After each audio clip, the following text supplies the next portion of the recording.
Obrigada, Stephanie! Agora vamos fazer um apanhamento histórico aqui no estúdio, falando da origem das cores, seus significados, signos e símbolos. Todos desprezam rosa como tipicamente feminino. Poderão ficar chocados ao saber que, pela tradição antiga, o cor-de-rosa é uma cor masculina. O jornal financeiro mais famoso do mundo, o Financial Times, é desde 1888 impresso em papel cor-de-rosa. Também o Gazeta dello Sport, como jornal expositivo quase exclusivamente lido por homens e impresso em papel cor-de-rosa. Rosa para meninas e azul claro para meninos. Essa definição é tão antiga que muita gente acredita que sempre foi assim, mas na verdade só começou a partir de 1920. Antes disso, rosa era considerada uma cor para meninos, já que vermelho era uma cor masculina, e o rosa nada mais é do que um vermelho mais claro, ou seja, um vermelho garoto, um vermelho para crianças. Muitos quadros, inclusive de Jesus, retratam ele com vestimentas cor-de-rosa e nunca azuis. Nas pinturas barrocas, frequentemente se vêem criancinhas em vestidos cor-de-rosa, de babados que vão até os pés.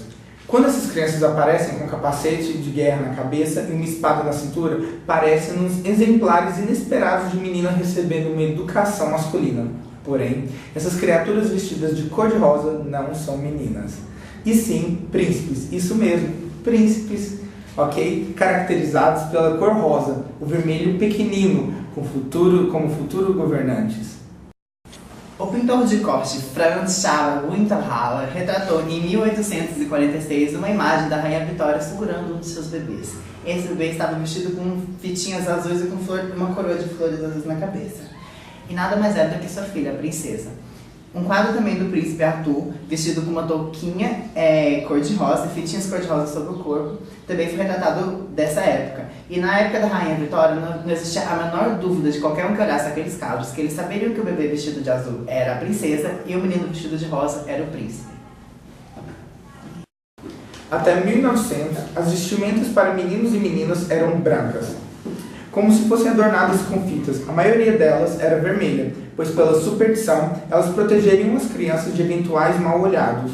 Tanto meninos quanto meninas vestiam até a idade de mais ou menos 5 anos os mesmos vestidos brancos, que cobriam todo o corpo. Macacões, que hoje constituem vestimentas típicas dos bebês, começaram a existir só a partir de 1920. O sapatinho de neném, assim como os de criança, só eram vendidos nas cores brancas, marrom e vermelha. A moda de vestir crianças com roupas coloridas só foi aderida a partir de 1920, quando foi possível criar roupas com tecidos que eram resistentes à fervura. Vamos com a nossa repórter Juliane Oliveira, que está neste momento fora dos nossos estúdios e vai falar um pouco pra gente sobre a chamada moda reformista. Enfim, é com você, Juliane, arrasa, viada! Obrigada, Pedro Rosal. Bem, após a Primeira Guerra Mundial, a verdadeira revolução na moda surgiu com a chamada moda reformista, onde as mulheres liberaram seus corpetes e criaram uma nova moda para as crianças. Antes, os meninos vestiam cópias em miniaturas dos trajes dos adultos. Agora, tanto meninos quanto meninas passariam a vestir roupas confortáveis e também os vestidos de marinheiros que surgiram na época eram tingidos com o índigo artificial, a nova tinta considerada a melhor de todas. Dos trajes de marinheiros derivou uma lógica quase que forçosa, o fato de que o azul claro ou qualquer outro tipo de azul era específico para meninos. E como cor contrária, surgiu o rosa para meninos. Quando o rosa se tornou feminino, se tornou uma cor de discriminação. Na Segunda Guerra Mundial, os homossexuais que não quisessem preencher o ideal de masculinidade dos soldados eram conduzidos a campos de concentração, onde eram obrigados a usar como sinal de reconhecimento um triângulo rosa costurado em suas roupas.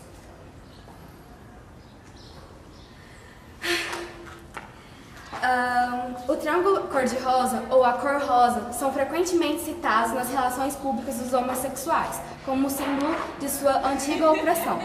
Mas o rosa nunca é considerado por eles uma cor positiva de identificação. Voltemos ao estúdio com Pedro Rosal, e é com você, Rosal. Obrigado, Juliane.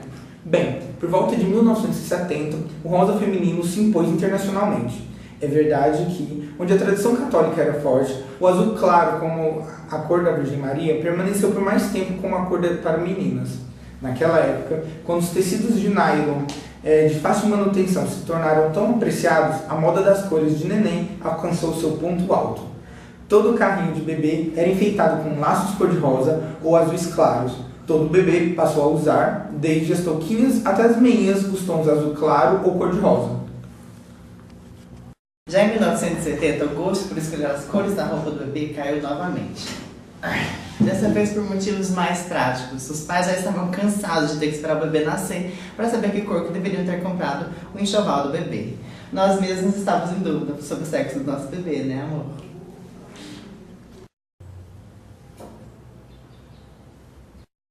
Já na moda para adultos, ficou cada vez mais comum a semelhança das cores femininas e masculinas entre as roupas. Ficou cada vez mais ilógico separar o que é devidamente feminino e o que é devidamente masculino. Hoje em dia, essa é uma ideia considerada muito ultrapassada. Os norte-americanos têm uma explicação muito simpática para a cor dos bebês. Quando a cegonha ou outro ser celestial traz os bebês, as menininhas ele deixa os botões de rosa, onde eles até elas nascerem. Já para os meninos, eles são depositados em brotos de repolhos azuis. Ô, desculpa da produção, esqueci seu nome. Desculpa, diretor, diretora, mas com esse nome, azul não é a cor mais quente. O azul é a mais fraca dentre as cores. O fato de o azul ser percebido como frio baseia-se na experiência. Nossa pele fica azul no frio, até nossos lábios ficam azuis. O gelo e a neve têm uma cintilação azulada. O azul tem um efeito mais frio do que o branco, pois o branco significa luz. O azul é sempre o lado sombrio. Desde os impressionistas, em 1850, começou a não reproduzir as coisas em suas cores reais, passando a dissolvê-las nas cores da luz. As antigas sombras marrons desapareceram da pintura. Na pintura moderna, as sombras não são pintadas de marrom, e sim de azul. O azul é uma das cores elementares, ou como chamamos na teoria das cores, uma das cores primárias. É o mesmo que dá a impressão de não aconchegante nos espaços, pois ele dá a impressão visual de abrir o espaço, de deixar entrar o frio. Quem deixa o seu espaço pintado de rosa ou amarelo, ao adentrar um espaço azul, espontaneamente sentirá que ele faz mais frio. Goethe já falava que um dos cômodos totalmente atepetados de azul parecem relativamente mais amplos e, na verdade, são mais vazios. O nosso repórter Felipe estava na exposição Picasso da Depressão, o Picasso do período azul, e entrevistou a crítica de arte Ellen Key. Vamos ver como foi. É com você, Felipe. Olá, estamos aqui na exposição de Picasso e eu estou aqui com Ellen, uma crítica de arte. Nessa semana do Fabiados, estamos falando sobre o rosa ser uma cor para meninas e o azul ser uma cor para meninos. Eu gostaria de saber qual a sua opinião sobre o azul da obra de Picasso do período de azul. O famoso azul de Picasso é o azul da miséria, dos dedos frios, das frieiras, dos lábios inchando, da fome. É o azul do desespero, o azul do blues.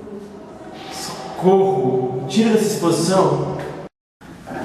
Ops, o azul, né? Voltamos ao azul. O azul. De acordo com a tradição antiga, o azul simbolizava o princípio feminino. O azul é plácido, é passivo, é introvertido. No simbolismo, ele pertence à água, que também é um atributo feminino.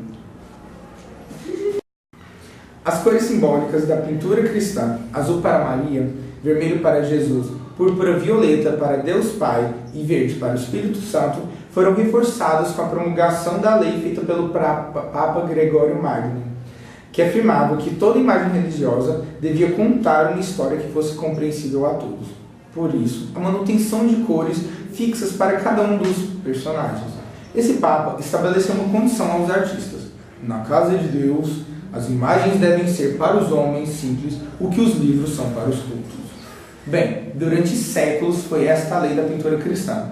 As cores simbólicas do cristianismo aparecem na maioria das vezes nas vestimentas e são, de modo geral, sinais de reconhecimento. Seja pela cor da vestimenta das pinturas antigas, é possível, em geral, saber quem está representado ali. Além disso, elas caracterizam as qualidades de quem as veste.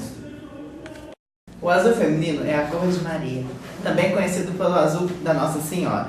Maria aparece em luminosíssimo azul ultramarinho como virgem, como Nossa Senhora da Lua Crescente e Deusa Celestial.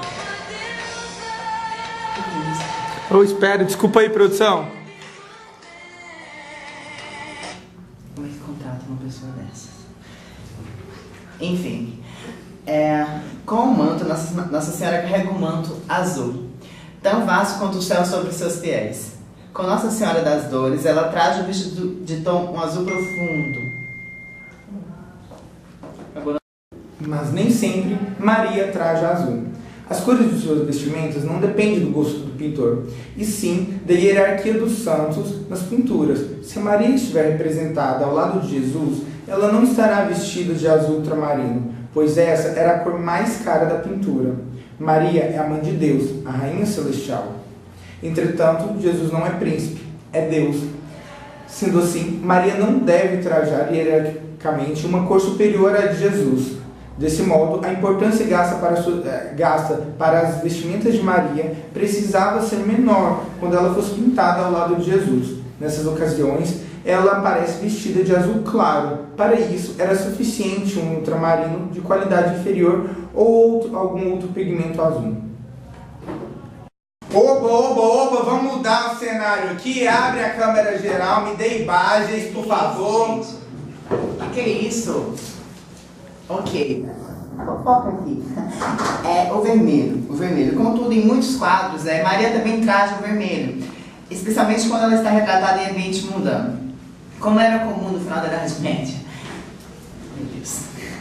Assim foi a Virgem de Chanceler Nicolas Rolin, que representa Maria ao lado do rico chanceler Rolin, que mandando pintar o quadro para si. No cenário mundano dessa pintura ao lado de um protetor real, Rolin foi o homem mais poderoso do ducado de Borgonha. Ela teria ficado semelhante a uma serva, caso estivesse tratado de azul, porque na realidade eram os ladrões e os servos que se vestiam de azul. Ao passo que o vermelho era a cor dos soberanos e da nobreza. No princípio, era o vermelho. Enquanto a mulher foi, no princípio, a primeira cor que o homem batizou, a mais antiga denominação cromática do mundo. Isso. Em muitas línguas, a palavra para colorido é a mesma que para a cor vermelha, assim como na palavra hispânica colorado. O vermelho é supostamente também a primeira cor que os bebês enxergam. E quando se pede a eles que se digam espontaneamente o nome de uma cor, eles dizem vermelho, mesmo se essa sensação não for e nem seja a cor favorita deles. Bem, um jogo impressionante consiste em pedir às pessoas espontaneamente para falar o nome de uma cor. Fala o nome da cor pro pai. Enfim, de um instrumento musical e depois de uma ferramenta. Quase todos respondem vermelho, violino e martelo. Veja a nossa reportagem. É no botão vermelho. Tudo certo? Tudo certo. Vamos lá. Laranja boreal, bateria e torquímetro. Não sabe o que faz. Azul, guitarra e alicate. Pode falar. Amarelo, bandolim, chave de fenda. O simbolismo do vermelho está marcado por duas vivências elementares. O vermelho é o fogo e o vermelho é o sangue. Em muitas línguas entre os babilônios e também entre os esquimós, a tradução ao pé da letra de vermelho é sangue. O fogo e o sangue, em todas as culturas e em todos os tempos, têm um significado existencial.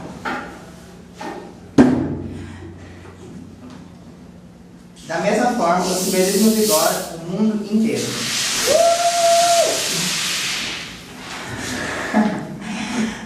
É conhecidamente de todos, pois individualmente já tiveram suas experiências envolvendo o significado da cor vermelha. Bem, independente de azul ou rosa, seja feliz, independente da cor. Somos uma multiplicidade, afinal de contas, a cor não define o que é essencial, o caráter e tudo mais. Esse foi o Favinhado em sua primeira edição e esperamos voltar em breve. Fiquem com os nossos créditos finais promocionais e nos vemos em breve. Eu sou Pedro Rosal. E eu sou Glória Rosinha. Glória Rosinha. E esse foi o nosso Favinhado. Vai virar programa do rádio. Tem que ser uma vez essa cena. Aquete-se. Não, tá. Aí depois disso você faz. Obrigada, Pedro Rosal. Bem, Após a Primeira Guerra Mundial, a verdadeira revolução na moda surgiu com a nova... Peraí, eu não tô pronto. Tá levantadinha. Ah, eu gosto de colocar a barriga em cima.